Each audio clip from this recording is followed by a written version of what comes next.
शेख सादी लिखते हैं कि एक बार मैं एक जंगल में एक बूढ़े शख्स के यहाँ मेहमान ठहरा। उसका एक बहुत प्यारा खूबसूरत नौजवान लड़का था। वो बूढ़ा शख्स बहुत ही मालदार था। वो अपने बेटे के बारे में बताने लगा, कहने लगा कि मैंने इसको अल्लाह ताला से बहुत दुआएं मांगने के बाद इसको पाया है। यहाँ तक कि इस जंगल के अंदर एक दरख्त है जिसके नीचे बैठकर लोग मन्नतें मांगते हैं, दुआएं मांगते हैं, और जो वो मांगते हैं अल्लाह ताला उनकी दुआ को कबूल करता है। तो वो बूढ़ा शख्स बता रहा है शेख सादी को कि मैंने उस दरख्त के नीचे बैठकर कई रातें अल्लाह ताला से गिड़गिड़ा कर इसको मांगा। जब अल्लाह ताला ने इसको मुझे अता कर दिया तो मैंने इसकी देखभाल की, इसकी परवरिश की, इसकी निगहदाश्त की और इसको परवान चढ़ाया।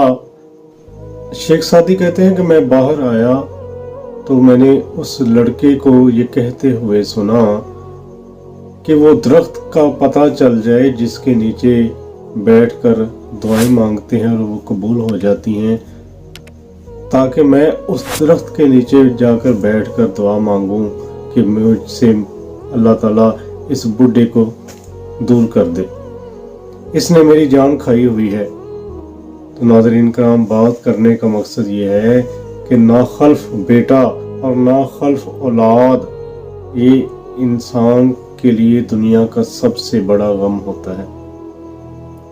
और उस बेटे के लिए देखें, हैरत वाली बात यह है कि वो शख्स जिसने उसको तमन्नाओं के बाद, दुआओं के बाद पाया, लेकिन बेटा आगे से किस तरह की सोच रखता है। तो ज़माना आजकल इसी तर्ज पर चल रहा है।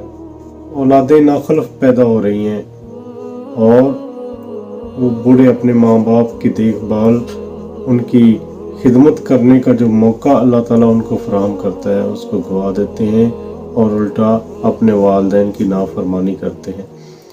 याद रखें कि अल्लाह ताला हर इंसान की बुराई को माफ़ कर देगा, हर जुर्म को माफ़ कर देगा, लेकिन वालिदैन की जो नाफरमानी है अल्लाह ताला इसको माफ़ नहीं करेगा।